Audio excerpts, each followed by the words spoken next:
Why do your hips hurt when you sit all day?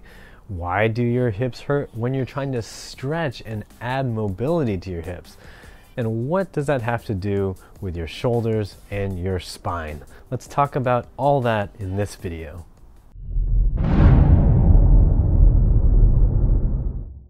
I'm Mitch from Upright Health, where we help you think right, move right, and feel right. If you're new here, be sure to check out the description box for helpful links, and don't forget to subscribe if you like this video. One of the biggest frustrations that people have when they are trying to improve their mobility is that they don't feel comfortable. They feel like, wow, I'm doing all this hip stretching or shoulder stretching, and everything is still feeling bad. How come it doesn't feel better faster? So in this video, we want to address that frustration and explain why, number one, you feel pain in the first place. Number two, why you don't feel the pain just go away right away when you start doing stretching and mobility work, whether it's for your hips, your shoulders, your back, or whatever it is. To really get a clear concept of what's going on, Mitch here is going to help me out with this roll of tape, and we're going to use my hand as a really clear example. So, Mitch, go ahead and tape me up. Get that sucker on there.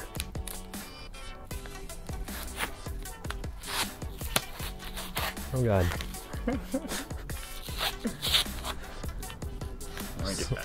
Oh, thank you, buddy. So what Mitch is doing is making sure that my fingers are all wrapped up with this packing tape. He's got 4 of my fingers nice and wrapped up, and all I've got left is my index finger here. So I cannot move any of these fingers, and all I have available is just this motion here with my index finger. So what does this all have to do with your hips or your shoulders? Think about this. How are my fingers and my hand going to feel after 1 hour wrapped up like this? How are my hand and fingers going to feel after 24 hours wrapped up like this? Now extend that out into the future. What about 1 year? What about 3 years? What about 5, 10, or 20 years? If I keep my hand wrapped up like this, so all I can move is my index finger, what is the likelihood that my hand is going to feel really comfortable and healthy after the end of that time period? Thinking even more specifically, how is this finger going to feel if I need to use this hand to do things in daily life? If I need to, say, pick up a pen like this, think about how much harder this is now that I only have these couple knuckles, these couple joints in my fingers able to help me do this. What happens if I need to pick up something heavier like, I don't know, a rock or something? This would be a really easy task if I had full use of my hand, but I don't, and all I'm doing is forcing the muscles and tendons around these couple little tiny finger joints to do all the work. Is this joint here gonna feel very good? Probably not. So let's say that I spend all day using this finger to hold pens and this joint starts hurting. If I start stretching this out and just trying to restore a little bit of mobility to this joint and get it less stiff, I'm missing a huge part of the picture, right?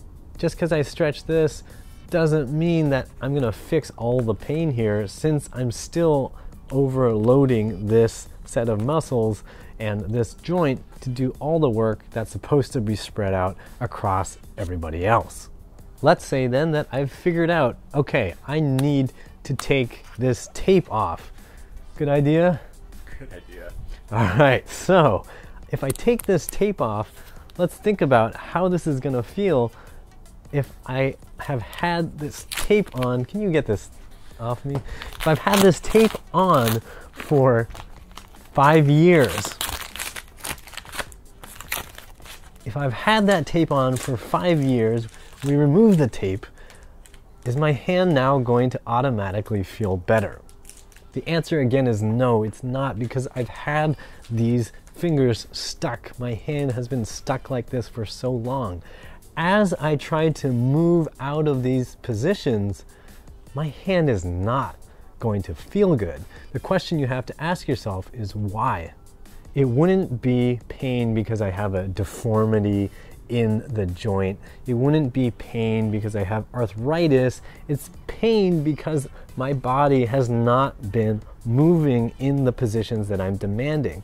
So if my hand's been stuck like this for 5 or 10 years and I just want to try to maybe open this thumb up like that, my thumb is gonna fight that because it just hasn't been there. It's not familiar with that position, and my brain is going to be getting loud, intense signals to be really careful about doing this new, novel motion.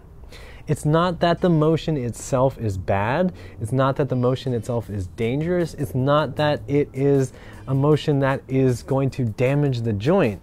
It's that you are unfamiliar with it and you just need some time to get used to going through those motions. Eventually, that motion stops being so intense, and then you can open up after you've worked your way through a whole lot of discomfort. What's going to slow this process down? Well, when people start doing stretching and mobility work for their hips, they often complain that nothing's happening. I'm spending 5 minutes a day stretching my hamstrings and it's not working. So think about this. If I am stuck in this position for 20 years with my hands, and then every day I spend 5 minutes just trying to open up this finger, this thumb, and I'm just trying to get a little bit, but just for 5 minutes a day, and the other 23 hours and 55 minutes of the day, I keep my hands still locked in the same position, am I going to really drastically and quickly improve my mobility? The answer is no. You will not be able to get things to move better if you're just giving little bits of movement and expecting that to overcome a constant clamping down of those joints. Now you might be thinking, Matt, I don't put tape on my hips, I don't put tape on my shoulders. And the reality is you do, but you just don't realize it. You're using the invisible kind of tape that somebody's putting on you without you even knowing. You're sitting in chairs all the time, you're slumped into the same position around your phone, at your computer. All these things are locking your joints into specific positions all day long. You don't actually have to use tape to be restricting the motions that your body is going through. The key takeaway here is that you must be consistent and persistent to make gradual change if you're trying to improve the mobility of any joint. If my thumb has been taped up for years, I can't just take it and go and put it into its full natural range of motion. I have to gradually work it there and work through some discomfort to get to ultimately what it's capable of doing. It's the same story for your hips. It's the same story for your shoulders. It's the same story even for your spine, your knee, your elbow, your fingers. You need to be respectful of your limits, pay attention when you feel discomfort, but also focus on restoring function in order to get your life back. If you're looking for ideas to help you move your hips or your shoulders or your spine better, be sure to check out the description box for helpful links and for the cards in this video to other videos that'll help you out. If you like this video, be sure to click the like button, share this with just one person that you know needs this information, and don't forget to subscribe because you don't want to miss out on the next video that I do with tape, whenever that comes out. And as always, I hope you remember that pain sucks. Life shouldn't.